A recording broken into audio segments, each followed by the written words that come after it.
यादव मंत्रियों पर हुए सख्त, बदल दिया 52 साल पुराना नियम।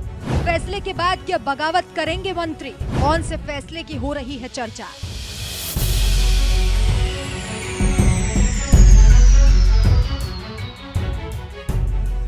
मध्य प्रदेश लोकसभा चुनाव में 29 की 29 सीटें जीतने के बाद सीएम मोहन यादव लगातार एक्शन मोड में नजर आ रहे हैं। अब जब शिवराज मध्य प्रदेश से दूर केंद्र की राजनीति में व्यस्त रहेंगे, तो मोहन यादव एमपी पर और भी ज्यादा ध्यान दे रहे हैं। 25 जून को कैबिनेट की बैठक में मोहन यादव ने एक ऐसा फैसला लिया जिससे खुद उनके मंत्री भी हैरान थे। हालांकि प्रस्ताव मोहन यादव का था, तो सभी को हाँ में हाँ मिलानी पड़ी। सरकार का ये फैसला उनके मंत्रियों की जेब पर भारी पड़ सकता है। सीएम मोहन यादव ने 52 साल पुराने एक फैसले को बदलकर इतिहास रच दिया। दरअसल मोहन यादव के इस फैसले के अनुसार एमपी के मंत्री अपना इनकम टैक्स अब खुद भरेंगे। ये फैसला कैबिनेट में सभी मंत्रियों की सहमति के बाद लिया गया। पहले मंत्रियों के टैक्स सरकार भरती थी, लेकिन अब मोहन यादव ने ऐतिहासिक फैसला लेते हुए कैबिनेट की सहमति से इस पुराने नियम को बदल दिया। इस फैसले के बाद शासन पर कोई वित्तीय भार नहीं आएगा। साल 1972 में मंत्रियों का इनकम टैक्स सरकार के द्वारा भरने का नियम बनाया गया था, जिसे 52 साल बाद बदला जा रहा है। माना जा रहा है कि मोहन सरकार के इस फैसले से सरकार को फायदा होगा।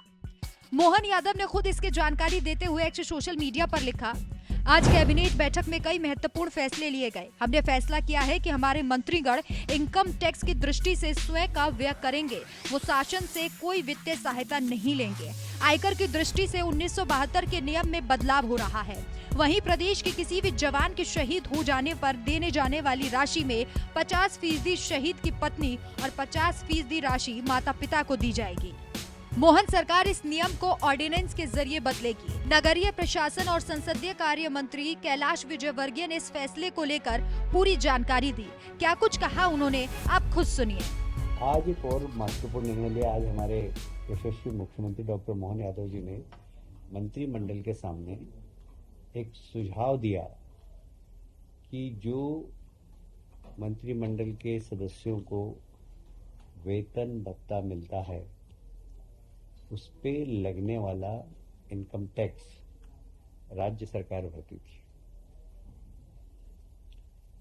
माननीय मुख्यमंत्री जी ने प्रस्ताव रखा सभी मंत्रियों के समक्ष कि यह अधिनियम के माध्यम से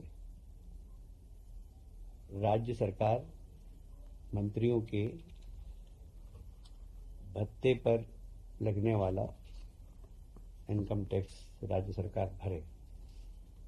आज मंत्रिमंडल ने निर्णय लिया कि इस अधिनियम की कंडिका को हम समाप्त कर देंगे और सारे मंत्रीगण जो मिलने वाला भत्ता है उसका इनकम टैक्स स्वयं।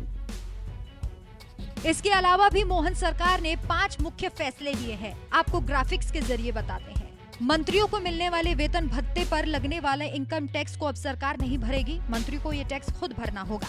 जेल सुधार गृह में सुविधाएं बढ़ाई जाएंगी। बंदियों को रोजगार और स्किल से जोड़ा जाएगा। इस दिशा में सरकार जल्द ही विधानसभा में एक बिल लाएगी। एग्रीकल्चर से पास आउट युवाओं को रोजगार मिलेगा। साइंस टेस्ट सभी ब्लॉक में भवन बनाए हैं। सहभागिता से मृदा परीक्षण होंगे। सभी 313 ब्लॉक में ये मृदा परीक्षण प्रयोगशालाएं काम करेंगे। अभी तक वृक्षारोपण के लिए प्लांटेशन को लेकर जमीन का दायरा नियम था, उसे खत्म कर दिया गया। अब 10 हेक्टेयर से कम में CSR से प्लांटेशन किया जा सकता है। नियम को शिथिल किया गया है। मध्य प्रदेश सरकार एमपी राज्य से बाहर सैनिक स्कूल में पढ़ने वाले बच्चों को भी छात्रवृत्ति देगी। एमपी के बाहर सैनिक स्कूल में पढ़ते हैं तो उन्हें छात्रवृत्ति नहीं मिलती है। रेल की परियोजनाओं के निर्माण कार्य की समन्वय एजेंसी परिवहन विभाग की जगह लोक निर्माण विभाग को बनाया गया है। लोक निर्माण विभाग नोडल एजेंसी बनाई गई। शहीदों के माता पिता को सरकार की तरफ से मिलने वाली सम्मान राशि 50% कर दी जाएगी। मोहन यादव ने जो फैसले लिए हैं, अब देखना होगा कि जनता उन्हें किस तरीके से स्वीकार करती है और क्या आगे इन फैसलों का पूरा फायदा मोहन सरकार को मिलता है या फिर नहीं। इस खबर पर आपकी क्या राय है, हमें कमेंट करके जरूर बताएं।